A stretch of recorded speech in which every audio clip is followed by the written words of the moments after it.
This exercise is the door squat. Now this is how I recommend you doing your, well, pretty much all your squatting at home, because you get a really good reference point to hold and keep technique right through this.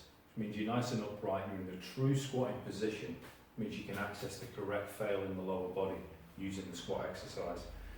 There's quite a bit to set up in this, so let's take you through this. First of all, I've got a seat, which is one I can use to set up on, and it's also a little failed position. That means I can just sit out of this as my legs give up at the end of this exercise.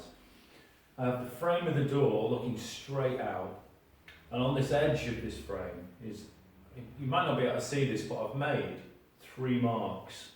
Now those marks are going to be made by you at home, they're completely individual to you. We've got the top of the range, and this is so you can see this at eye level as you return back to that point. So you've always got a true reference to keep the range of motion of the squat honest right the way through the exercise. I've got a mid-range as well, which I'll explain why I use that in a minute. And I've got a low range. Now this one's important to set up. This will dictate where the rest of them are. And also, I use this to be right at the very bottom of where I can move to while still holding the nice arch in your back before you start to get that roll. So that keeps this squat really honest and the technique really good.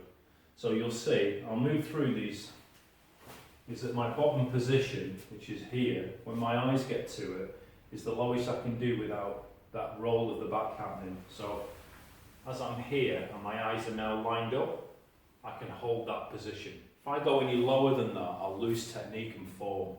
So from this point, eyes on it, I then move through, we're past that midpoint, and then I come back to this top position. And you'll notice I've still got about 20 degrees of flex in my legs, which means I'm never standing and uploading and unloading the energy and power that I'm generating in the muscles during this exercise.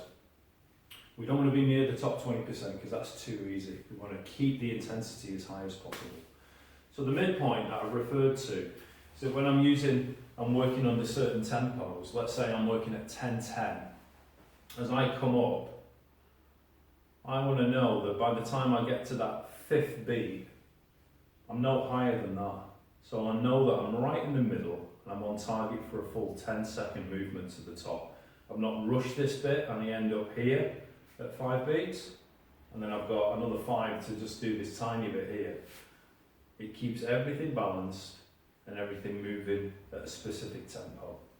So, on the setup, edge of the door frame, find the top line that you've marked, it can be with pen or blue tack, set off your timer, bring yourself down in that tempo that you've decided to use, try and pass the midpoint right in the middle of the timing that you've picked, get to the lowest point on that last beat, very slow change of direction, keeping this distance all the way through and obviously holding the technique, passing the midline at the halfway point and returning back to that start finish point, and then go again on the next rep. You do that right up to the point of fail, and that's probably going to happen on the way up, so that's why this guy's here. So when I'm failing out, probably going to happen within that first halfway. Can't come any further, legs have given up, I can just literally sit out, use the door to catch myself and get my breath. Keeps the exercise really safe. Now, as it says in the planner, I'm just going to leave a click track running for you in this for 3 minutes, and we want to try and find fail within 2 to 3 minutes.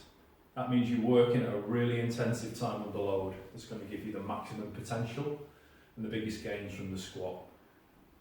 Good luck with it. Take your time setting it up.